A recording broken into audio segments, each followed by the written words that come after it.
Bienvenidos a un nuevo capítulo del 30 Te Ayuda, como siempre aquí en su casa, por la pantalla de Canal 30 Loncomilla, una gentileza de TV Cable Loncomilla, Multicom Maule, para las comunas de Talca, Maule, San Javier, Villa Alegre, Hierbas Buenas y Linares. Recuerde que puede interactuar y participar con nosotros permanentemente a través del 73256-1630.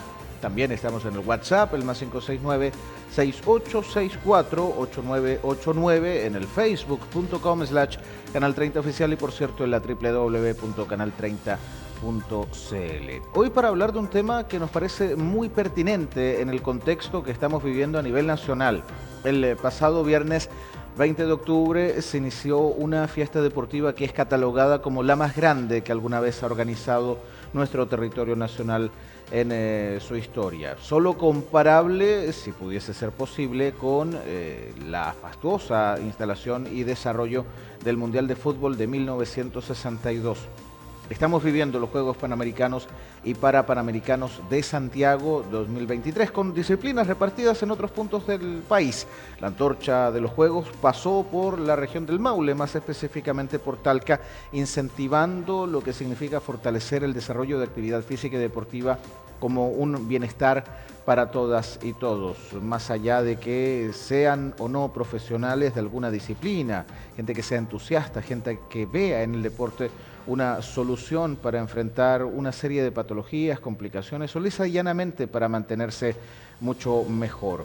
Sin embargo, existen también distintas instancias desde el punto de vista de la psicología deportiva que naturalmente queremos abordar aquí en un contexto que consideramos pertinente para comprender también el fenómeno que está pasando y cómo ir asimilando el deporte dentro de nuestra vida cotidiana como una palanca de bienestar, como una palanca de tranquilidad, de estar bien con nosotros mismos en los más diversos aspectos. Matías Aranda es psicólogo deportivo del programa de entrenamiento Meta Training y es por ello que queremos agradecer su tiempo y cortesía con nosotros aquí en el 30 Te Ayuda. Bienvenido, Matías, gracias por acompañarnos. ¿Qué tal? Muchas gracias. Bueno, Matías, hablar de bienestar físico y bienestar mental, uno muchas veces lo asocia con otras cosas que no necesariamente van de la mano con el deporte.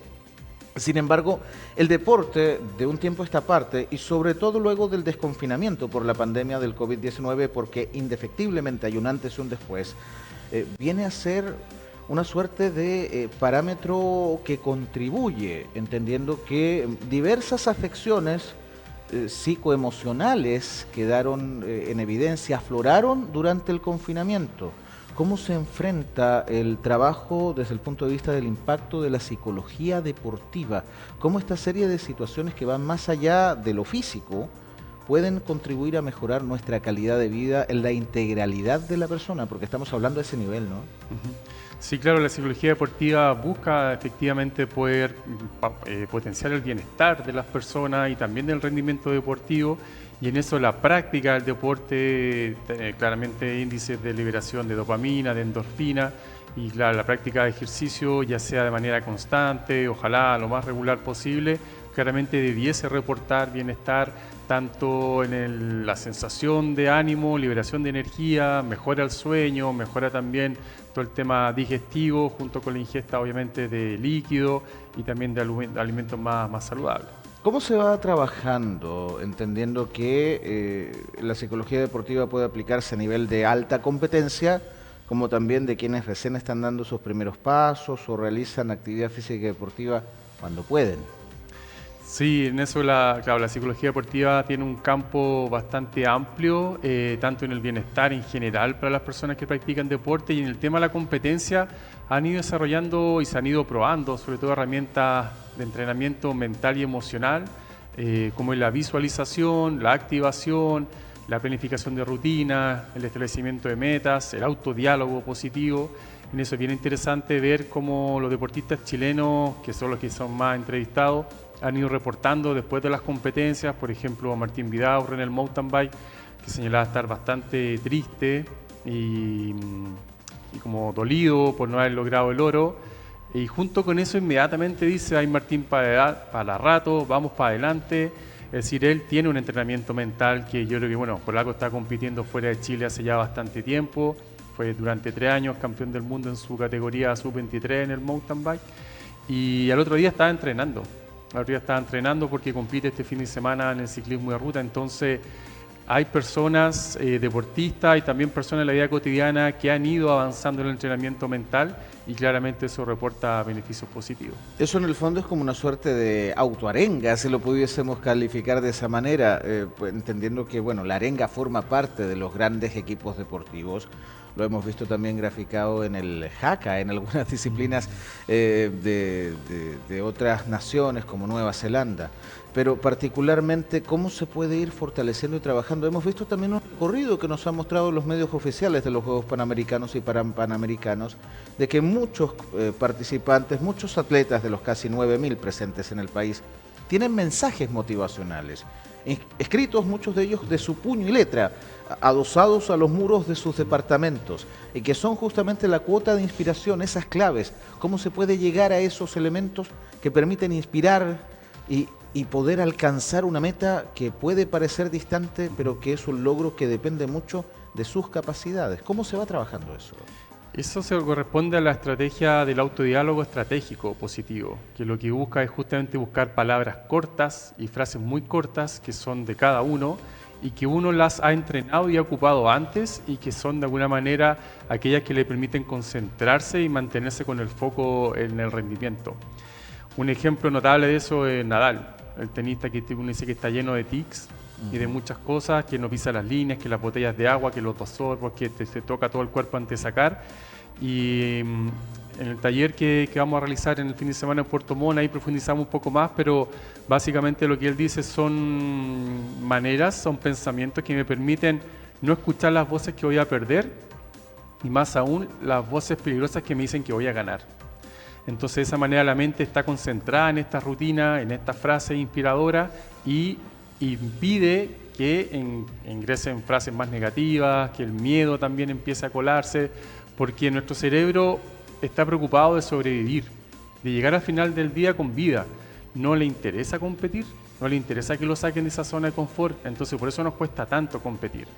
Y otro dato también de la neurociencia importante es que la primera emoción que nosotros sentimos es el miedo, cuando salimos del vientre materno. Entonces, de alguna manera el miedo queda en nuestro cuerpo y tenemos que irlo trabajando durante la vida. Y en el deporte, por lo general, la gran mayoría sentimos ansiedad, temor, tensión, llegan las inseguridades, como que uno se lesiona justo la semana previa, duerme mal.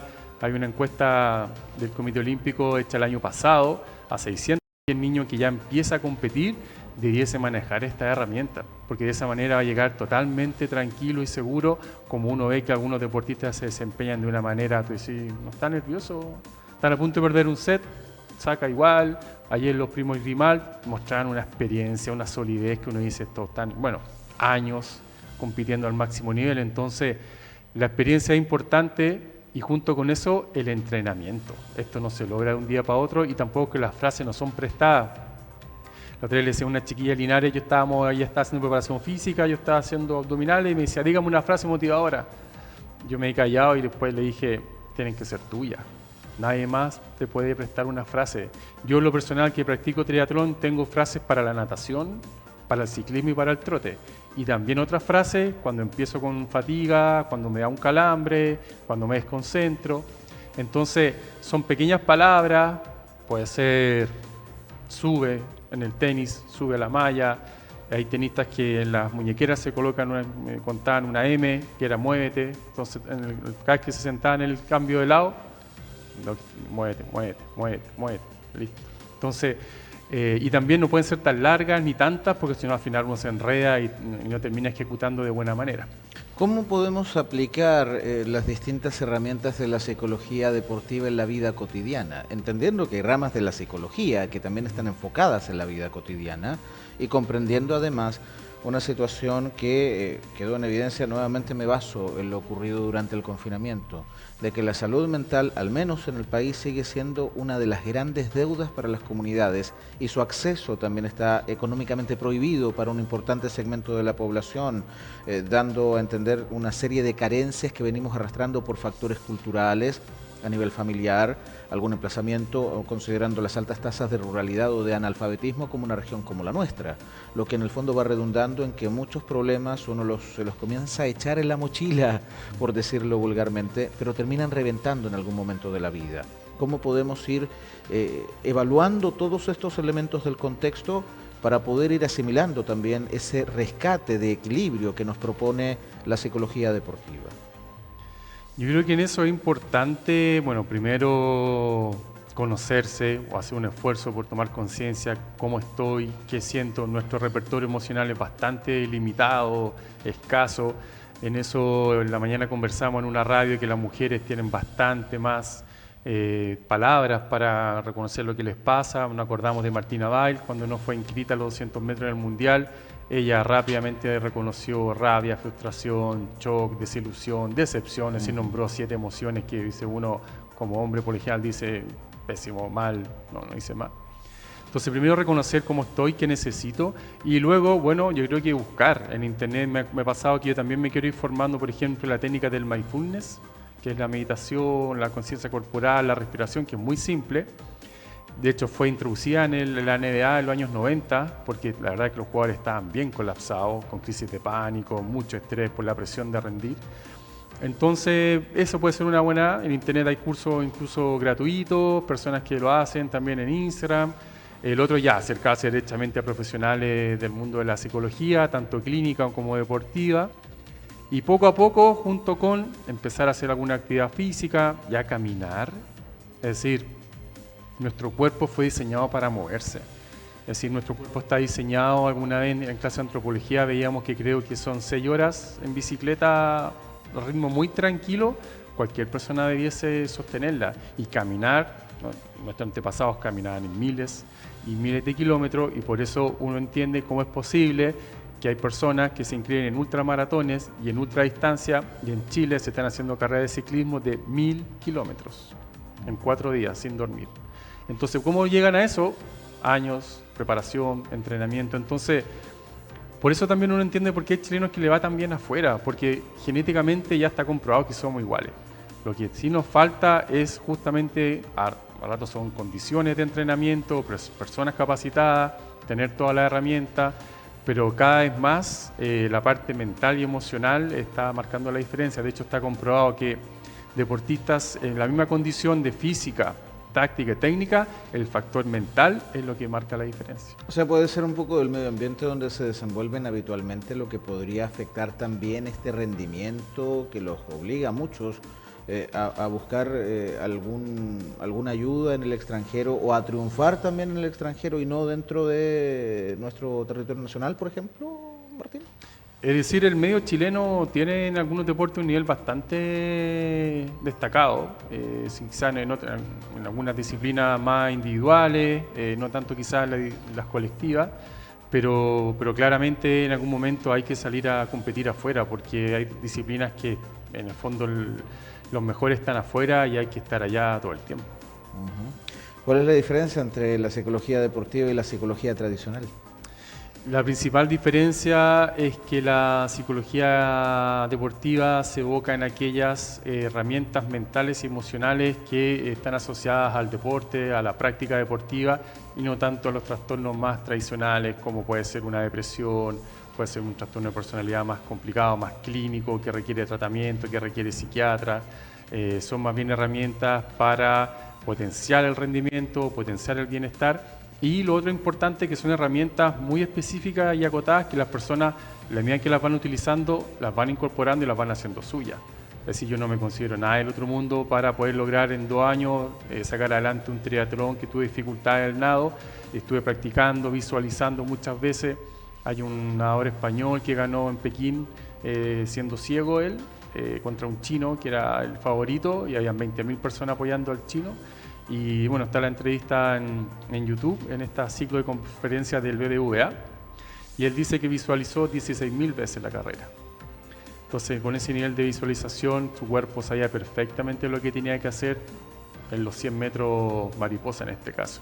Entonces, tenemos un poder mental que desconocemos y que yo creo que la psicología deportiva en eso puede ser un gran aporte. Un gran aporte que incluso a tu juicio debería comenzar a ser abordada ya desde la más tierna infancia, una vez que ya los niños o las niñas o los adolescentes comienzan a adentrarse en el mundo de la competencia de manera progresiva hasta alcanzar un alto rendimiento, ¿no? Pero también en los chiquillos que tengan dificultades para disertar, Ah, sí. para dar una prueba, pues absolutamente, si la ansiedad y el temor, que el miedo, no es como es al ser la primera emoción, se nos queda grabada adentro y las reacciones son arrancar, atacar o paralizarse. Y si tú empiezas a preguntar a los chiquillos, en general, tú dices, cuando no hay pruebas, corrieron la prueba. Es un alivio, es que de verdad que es impresionante cómo la evaluación, el impacto que genera en nosotros. Me comentaban también en algunos talleres con basquetbolistas, ya tiran penales, todo adentro. Se ponen con un teléfono a grabarlos y ya empiezan a fallar. Porque algo pasa con la mirada del otro, con la evaluación externa, que nuestra performance ya empieza a complicarse porque no hemos entrenado nuestra mente para que eso no nos afecte. Entonces este español contaba que él decía como no puedo ver a los chinos, ni les entiendo, pensó, visualizó que eran españoles que lo estaban apoyando. Y de esa manera ganó la competencia, récord del mundo, etc. ¿Cómo se pueden ir atacando entonces esos fantasmas que de repente comienzan a aflorar, ¿no? Que muchas veces son los que te empiezan a acechar cuando estás en una competencia, tú lo decías también en tu experiencia personal, como competidor de Ironman, pero también de otros deportistas de las más diversas disciplinas que luego de algunos años alcanzan esa anhelada y admirada perfección que obviamente ha sido materia de análisis y de estudio incluso en las más prestigiosas academias del mundo. ¿Cómo se va trabajando eso de forma progresiva? No es de un día para otro, ¿no? No, absolutamente. Yo creo que lo importante es que los jóvenes, en la medida que empiecen vamos al tema de la competencia, a competir y a sentir que se ponen muy nerviosos antes de competir, buscar algún tipo de herramienta, de ayuda, buscar profesionales, buscar en internet. Hay métodos que están ahí totalmente disponibles. Uno dice cómo hacer una visualización y aparecen los pasos, empezar a hacerla, hablar con otras personas, preguntarle a otros deportistas cómo lo hacen. Ojalá personas de la misma disciplina, como que en eso también yo encuentro que los deportistas de tu área tienen la misma experiencia y es mucho más fácil encontrar apoyo y compartir experiencia. Y una de las cosas también que estamos haciendo en mi training justamente es favorecer talleres entre entrenadores con deportistas, padres con deportistas y entre clubes deportivos para poder ir conversando toda esta estrategia y también para ir conversando qué tipo de vínculo y de relación favorece el bienestar de los niños jóvenes, porque a veces uno ve en el fútbol, por ejemplo, que los papás le están diciendo una cosa, el entrenador le dice otra y los chiquillos están ahí como que ya no saben muy bien a quién hacerle caso. Entonces es importante ir avanzando en la comunicación y sobre todo también el tema de cohesión de equipo. Matías, en este mismo sentido, ¿cómo crees que este trabajo puede contribuir a perfeccionar el desempeño de un deportista y que le permita ir entendiendo algo no menor? Hay muchos que obtienen una medalla una vez y quizás no la conquistan de nuevo. ¿Cómo trabajar eso, entendiendo que forma parte de alguna etapa muy individual en algún momento para enfrentar la alta competencia y también trabajar el nivel de frustración si es que por distintas circunstancias el objetivo no es logrado? ¿Uno es el que gana finalmente? Bueno, en ese sentido, claro, el establecimiento de metas es tremendamente importante. La psicología deportiva define metas de ejecución, que es, por ejemplo, lanzar de manera correcta, en mi caso en natación es un brazo 1, brazo 2, etc. Metas de rendimiento, que es como mantenerme en mis zonas y metas de resultado, que ya son las medallas. Entonces, si nos enfocamos solo en las medallas, lo más probable es que la frustración sea alta y constante, porque de verdad que podría escuchar a alguien que decía que Michael Jordan ganó 6 veces, pero compitió durante 15 años, es decir, perdió 9 campeonatos y ganó 6. Entonces, las posibilidades de ganar siempre no son tantas. Si uno mira también las veces que Nadal, Federer y Djokovic han ganado y han perdido varias veces. No es que siempre han ganado, lo que pasa es que los números muestran todos los triunfos, pero ¿cuántas derrotas hay detrás? Entonces, yo sugeriría primero metas de ejecución, ¿sí? Dar bien el pase, estar en mi posición en el caso del fútbol, en el tenis, meter el primer saque, después de rendimiento, que es como ya entrar un poco más en el resultado, y por último, en el fondo ganar, ser competitivo, porque si no, la mente, si se va mucho o solo piensa en ganar o perder,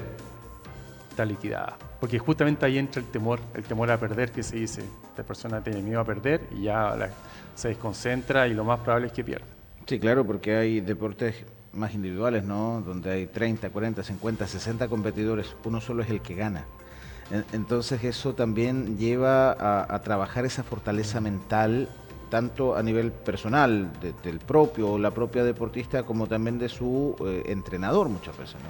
Claro, y en eso el triatlón, yo por lo que he escuchado a los deportistas profesionales, por lo general dicen hacer una buena carrera, dar todo, etcétera, ya estoy entrenado y la carrera me pondrá en su sitio. Es decir, el resultado va a depender de ese día, de cómo estén los demás, de cómo estén de cómo me sienta yo, porque cuando gana uno, como dices tú, de 50 o de 100, si uno solo se enfoca en ganar, lo más probable es que dure un año o 6 meses, porque de verdad que es muy difícil ganar siempre. Entonces, mejor buscar metas de rendimiento, de ir mejorando, como el caso de Jarry, que su psicólogo decía, nos propusimos 250, 150, dentro de los 100 y ahora ya estamos en el top 20. Y lo otro interesante de Nicolás Jarry es que él dice que ahora que su entorno familiar está consolidado, puedo jugar mejor. Entonces no es menor el bienestar para el rendimiento. Si yo estoy bien, si estoy centrado, estoy tranquilo, tengo una vida o he logrado como un balance en mi vida, lo más probable es que pueda rendir de buena manera. O sea, todo esto es multifactorial a la larga. Sí, si uno mira los factores de la autoconfianza son por lo menos 7, 8. Y eso hay que irlo abordando uno a uno, de a poco, pero sí hay que necesitar un balance entre la vida personal y la vida deportiva o competitiva. ¿Cómo crees que Chile puede rescatar justamente esos elementos a partir de esta expresión única en su historia, los Juegos Panamericanos y Parapanamericanos? Rescato los últimos, cuyas disciplinas son para personas con capacidades distintas y que en la versión anterior obtuvo más preseas incluso que los deportes convencionales. Sí, al parecer en ello hay, yo creo que quizá una mirada distinta. Quizás se enfocan más en el rendimiento que en los resultados y como están tan enfocados en su rendimiento logran muy buenos resultados. La verdad es que no los conozco tanto, quizás tienen una resiliencia a toda prueba, les cuesta mucho más entrenar, quizás justamente han tenido que surgir con otras dificultades, las condiciones. Y mi expectativa es que estos juegos justamente instalen la importancia del deporte, del bienestar, de la salud mental en todas las personas y que de a poco vayamos también como abriendo los espacios de participación, de recreación, que ojalá estos deportistas, por ejemplo, pudiesen después recorrer el país haciendo clínica, porque ellos están en algún momento en el país. Entonces quizás que cada especialidad pudiera ir ofreciendo clínicas durante el país, que tiene eso también las municipalidades, los centros de deporte vayan también abriendo oportunidades y que poco a poco comencemos a tener un país con más práctica deportiva o lo que sea, caminar, meditación, etcétera, todo lo que nos haga estar bien como personas. Las cifras son desalentadoras hoy por hoy. ¿Cómo puede trabajarse esto como política de Estado? ¿Cómo se puede establecer también la necesidad de que esto a la larga sea una política de Estado, entendiendo más allá que el resultado mismo es el bienestar físico, el bienestar emocional, que puede redundar en una mejor calidad de vida de quien practica deporte o de quienes practican deporte, más allá de una disciplina en específico?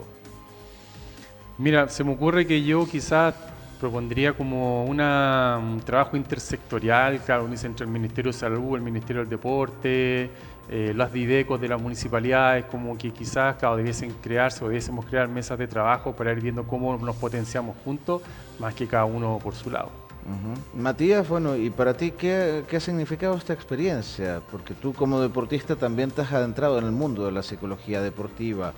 Más allá de las razones que te llevaron a enfrentar esta interesante herramienta, ¿cómo destacas también esta contribución tanto a nivel tuyo como asimismo con quienes has tenido la posibilidad de transmitir tu conocimiento, ayudándoles a desarrollar esta beta que les entrega más elementos que aseguren el éxito en los más diversos aspectos?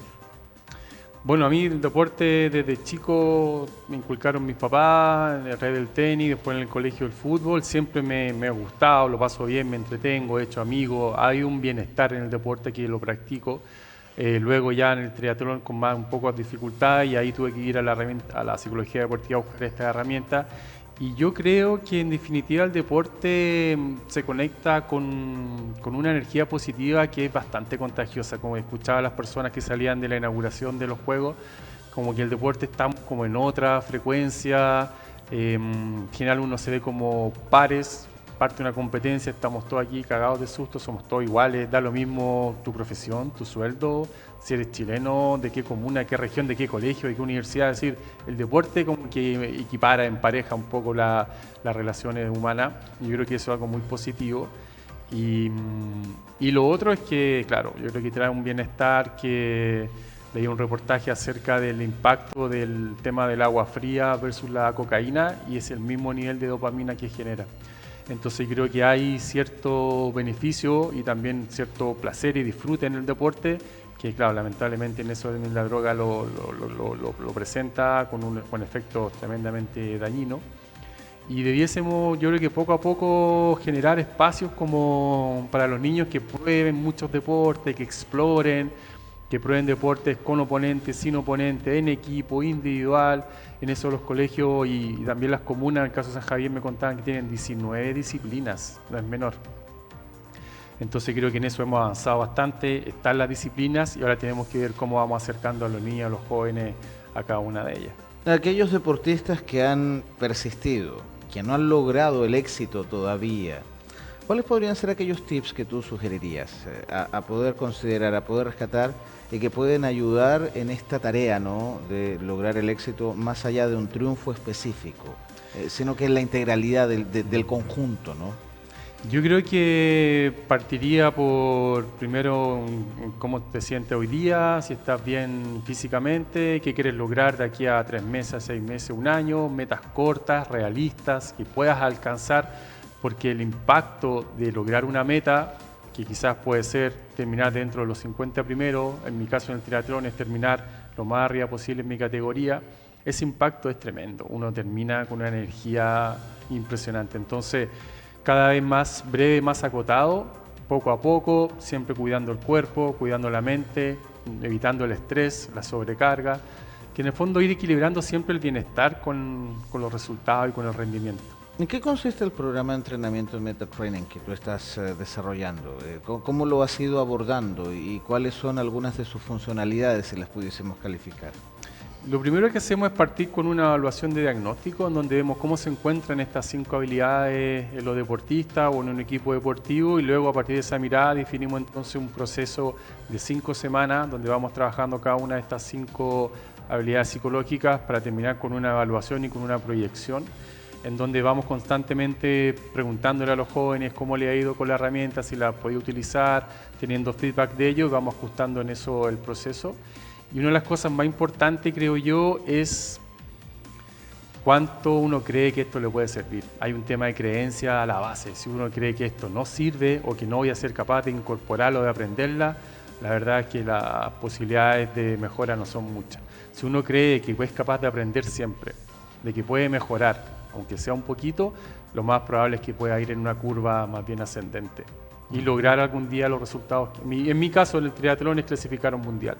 Algún día, no sé cuánto, espero de aquí a los 70, 75 años, que es como hasta esa edad clasifican, me quedan todavía como 30 años, pero ahí vamos haciendo los entrenamientos día a día. La mente necesita el entrenamiento diario, semanal y el gran sueño.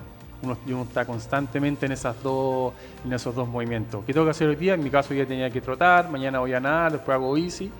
Pero mi mente está constantemente buscando nuevos logros, en este caso son tiempos que me van acercando el tiempo de clasificación y algún día, como decías tú, en algún Ironman puedes clasificar. ¿Ya hace cuánto tiempo ya que lo llevas aplicando? ¿Con cuánta gente estás trabajando este programa? Porque entiendo que estás haciendo un recorrido en diferentes puntos del territorio nacional para justamente dar a conocer las diversas potencialidades que tiene este servicio. Sí, la verdad es que comenzamos este año de manera ya más intensa, así es que ya llevamos unos meses desarrollando alguna iniciativa y bien, la verdad es que ha sido bastante positiva la respuesta, es un tema que no se conoce, que sí se necesita, es como que uno habla del tema y inmediatamente es como, ya, pero ¿cómo podemos hacerlo? Lo necesitamos, nuestros niños están con dificultades, hoy día hablando con esta gente de Puerto Montt, inmediatamente escribían papás de un equipo de fútbol de mujeres, que las chiquillas están bastante frustradas, entonces hay, yo creo que cada vez más conciencia de que necesitamos abordar la parte emocional y mental y en eso estamos con toda la disposición para poder aportar. Te pongo un ejemplo, equipo de fútbol popular que cae en el abismo más absoluto, que está caminando por la cornisa, que no sube nunca. ¿Cómo se puede trabajar desde la psicología deportiva el éxito para poder revertir ese escenario que puede ser puntual, momentáneo o prolongado en el tiempo? Yo creo que lo primero es sentarnos con los encargados del club, con todos los, si es de niños, bueno, con los papás, los dirigentes, hacer un buen diagnóstico inicial, cuáles son las principales causas y juntos comenzar a ir a abordarlas una a una, buscando justamente generar una sinergia positiva, obteniendo resultados pronto pero posibles, es decir, que los resultados sean, no sé, pues si los próximos 3 partidos al menos ganar uno, empatar uno o no perder ninguno. Entonces, de tal manera que vayan sintiendo que son capaces. El tema del autoconcepto y la capacidad de logro es tremendamente potente y eso hay que ir buscando metas que sean posibles de alcanzar, porque si no, nuevamente se mantiene la frustración y se queda como ¿cómo se dice? Como en la desesperanza aprendida, de que no hay manera de salir adelante y por eso hay que ir buscando cómo ir saliendo cada vez lo antes posible, pero con metas realistas. Te lo preguntaba porque la psicología deportiva no necesariamente es aplicable en una individualidad, sino que se puede hacer en un conjunto, en un mismo grupo, ¿no? Sí, justamente. De hecho, hay varios equipos que han ido incorporando estos profesionales. La otra vez escuchaba un psicólogo de España que decía que él trabaja con Luis Enrique a través de Luis Enrique. En fondo no tanto con los jugadores, sino que más bien a través de él, cuál es su mirada, cuáles son los conceptos, en qué momento, cómo se da la exigencia, cómo se da la cohesión, etcétera. Matías, bueno, ¿dónde podemos conocer mayores antecedentes del trabajo que tú desarrollas? ¿Plataformas, redes sociales, contactos? Sí, en Instagram, tenemos un Instagram donde estamos publicando, se llama metraining.cl, metraining.cl. También, bueno, mi teléfono, si quieres te lo dejo, ahí también me pueden contactar, también tenemos un email, así es que lo que nos interesa por sobre todo es poder construir en conjunto la solución, ¿sí? Yo no creo como solución estándar. El otro día hablaba con un club de esgrima de Curicó, que uno dice, ¿qué tiene que ver el esgrima? Bueno, también los chiquillos, algunos no lo están pasando bien al competir, y le decía yo les mando una propuesta y afinémosla. Es decir, esto tiene que ser totalmente pertinente, tiene que servir, no, si no, no tiene ningún sentido que lo hagamos. Es decir, de verdad que aquí hay una ética detrás y un compromiso con todas las personas que están involucradas de que efectivamente esto aporte. Es decir, que haya una voluntad para superar el tema, más allá de querer recibir un contenido específico y no aplicarlo en lo absoluto. No, claro, tiene que haber una actitud, una decisión, un compromiso, dirían, una determinación de sacar esto adelante y en eso tenemos que remar juntos y hacer todo lo que haya que hacer. ¿Crees que la cultura actual en Chile tiene más determinación que la cultura de generaciones anteriores, de los últimos 10 o 15 años? ¿Hay algún elemento inspirador que haya servido también para cultivar esa mirada, ese perfil, por ejemplo? Yo creo que algunos deportistas han roto algunos mitos de que en el fondo no podemos ganarle a los europeos, a los norteamericanos. Yo creo que en eso los Juegos de Atenas, Gonzalo Imazuki ganaron el oro, Sala Zamorano en el fútbol. Yo creo que de a poco se ha ido, esta generación es menos temerosa, como que se para de igual a igual, no tiene ningún problema, tienen menos lastre que nosotros que fuimos formados y criados en otra mentalidad. Y también paran cuando lo están pasando mal. En eso la Simone Biles, un claro ejemplo, alguien que sintió que no era el momento, dejó todo, ahora volvió a parecer mejor que antes. Entonces también es una generación más conectada con sus necesidades y en eso yo creo que puede obtener mejores resultados. O sea, hay que ser capaces de reconocer que en algún momento hay que hacer una pausa para replantearse el escenario completo y después volver, empezar de cero. Si la mente no quiere competir, no hay nada que hacer. Me tocó ver una ciclista en el Mundial de Ciclismo del año pasado que en la mitad o empezando se bajó. Y no tenía ningún problema físico, la mente ya estaba reventada, no podía más. Porque claro, a ese nivel de competencia, todo el año compitiendo, Martín Vidaurre dijo, vengo de un año, competía una vez al mes con los mejores del mundo, yo lo veo las carreras y van a un ritmo tremendo, entonces también hay que descansar, hay que saber descansar, saber parar, y sí, a veces es necesario parar un poco más para volver de mejor manera. ¿Y cómo te puedes reponer a impactos personales? Ayer una competidora obtuvo un bronce en una categoría, no recuerdo específicamente cuál, pero que había sufrido la pérdida de su hermano en trágicas circunstancias 3 o 4 días antes de la competencia. Sí. Y logró un bronce. Arantxa Villalón en ciclismo. Yo hace años sigo su carrera, conozco a su entrenador por apoyos técnicos que me ha dado para la parte de ciclismo, etcétera. ¿Cómo se logra eso? Yo creo que ahí, bueno, entran en juego mentalidades personales, visualizaciones, cómo lo hago por mi hermano. Yo creo que ahí la clave es qué hago con esa emoción, porque la pena es imposible no tenerla, pero quizá ella dijo, sabes que esto es un aliciente. Hay personas que con situaciones así, incluso con la presión, sacan lo mejor de sí. Carlos Díaz, que va a competir en los 5.000 y los 10.000, él dice, para mí la presión es un aliciente. No es no me tira abajo, sino que más bien saca lo mejor. Entonces entra también el tema de la personalidad de cada uno. Y ahora un viejo adagio del deporte aplica para cualquier disciplina. ¿Cómo renovarse en el éxito? Porque muchas veces hablan de que parte de esa renovación en el éxito, que ha sido alcanzar grandes triunfos y lo que sea, y después tratar de volver a seguir la misma senda.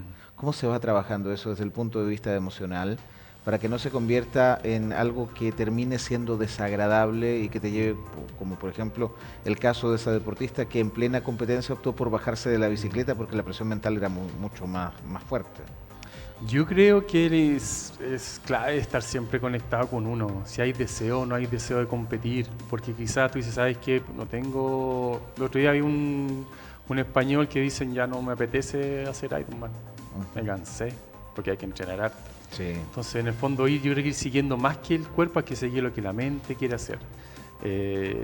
Yo, por ejemplo, ahora tengo ganas de hacer agua abierta y hago triatlón, y quizás algún día quiero hacer trail, hago trail.